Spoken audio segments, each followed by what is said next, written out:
nung này từ bà rong mong em mình lo yang đi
anh đây ban môn à.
ai lên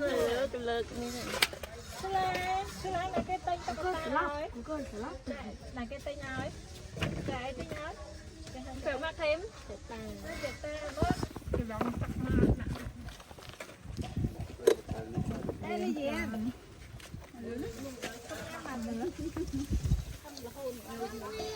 thành nhà mấy vậy con thật raยังกอดเมียตายบายเลยตายข้างในออกมาไม่ดักเสียเอาผักเนี่ยอักkhông không nhiệt nha mất không có hơn gì đây nhìn nhảy đại bằng quay đêm luôn không mà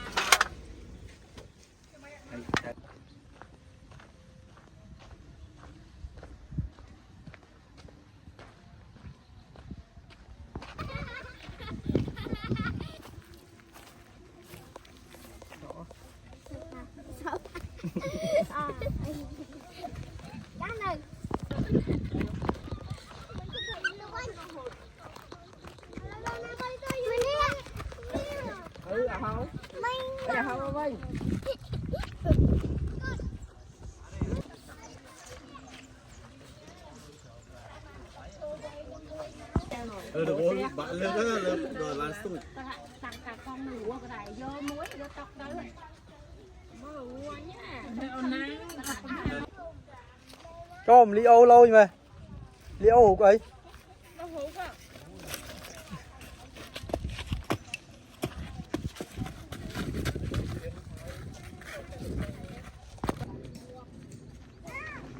ly ô tập tơ vô tên nè cái ly ô tới ion vinh ở tên smart đi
đó cảm ơn không nó là được phí ăn phí là miếng sai mà tôi dương hả mình lắc không sót lại ở đây ok rồi như kia dương mà nó ngủ nhanh như vậy con trẻ quay ngay khỏi sao tôi không bắt tập môn chưa khó nó ngày tập nhiều lắm mấy tổ bò kia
Thì viên ăn ngồi gì? Ngồi chết.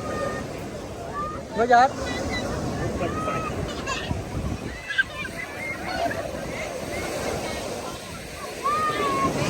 Ô, thật lăng á, ngồi chết đi.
Mối tí bay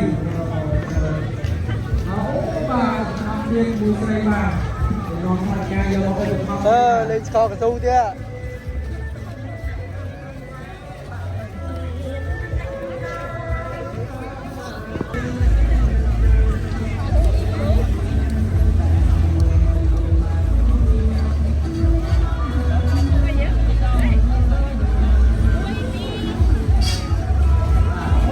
bạn học của như đấy bà ô bà đó là bà dừng tao như tao bay của má riêng tao như tao bay sang như của má riêng tao như riêng gọi cả thằng cha cho mình thì là bà mùi sấy tôi bà còn thằng cả má của bà con thế bà họ chạm tí ôn là tập họ đó bà dương biên còn thôi nó xe vào đi chun mà bà sao có làm máy như đó không một gì bà បាទឥឡូវនេះយើងឃើញកន្លែងដោយទឹកចិត្តសប្បុរសដើម្បីចូលរួមគាំទ្រពេទ្យគុណភាពបុប្ផាកុមារាកុមារីក៏បានចូលរួមបរិច្ចាគដែរពីកម្លាំងគាំទ្រដ៏ធំធេងបាទពីបងប្អូនជាប្រវត្តិបាទបានទស្សនានៅទីតាំងនេះបាទដោយការចូលរួមបរិច្ចាគជូនមូលនិធិសុខាភិបាលកម្ពុជាផងដែរមានកាមេរ៉ាចាប់ក្នុងជារៀនបាទបាទនេះមកដែរ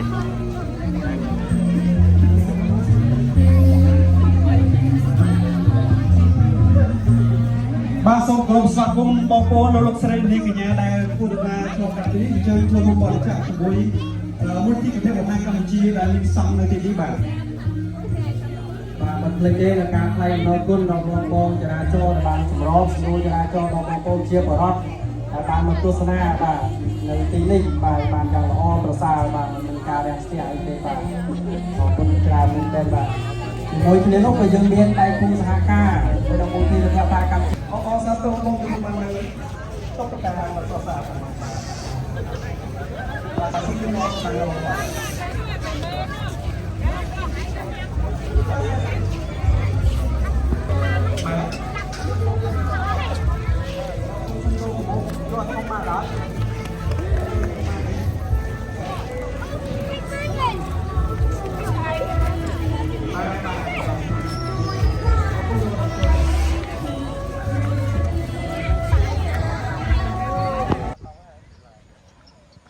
đó bông thế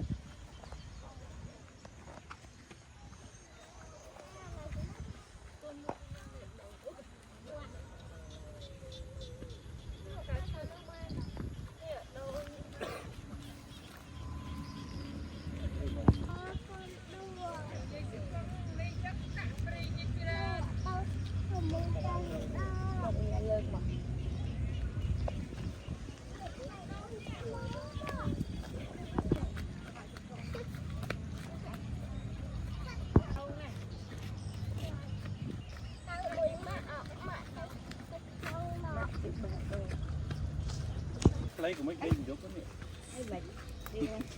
không mới cạn đi mới sai cho mày bên gần này thì tôi có thời một nhập thuộc ta con kia quạt con cha bay một bay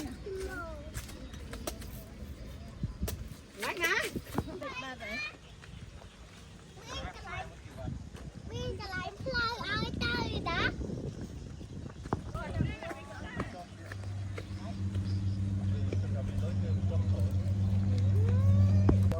Di Duyên tôi dây mới vậy xong can tiền nó cơn về tại ban can thôi ngon hay lạnh nha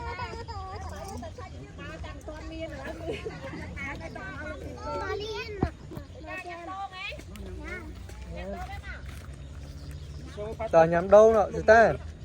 nhã môi ạ đâu không phải mà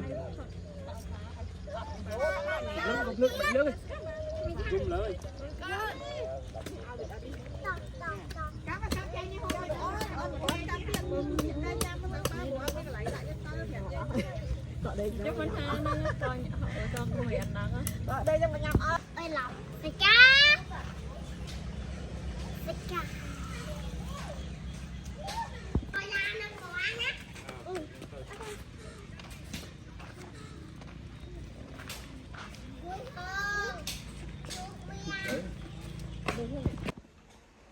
tia hai này rồi mà to rồi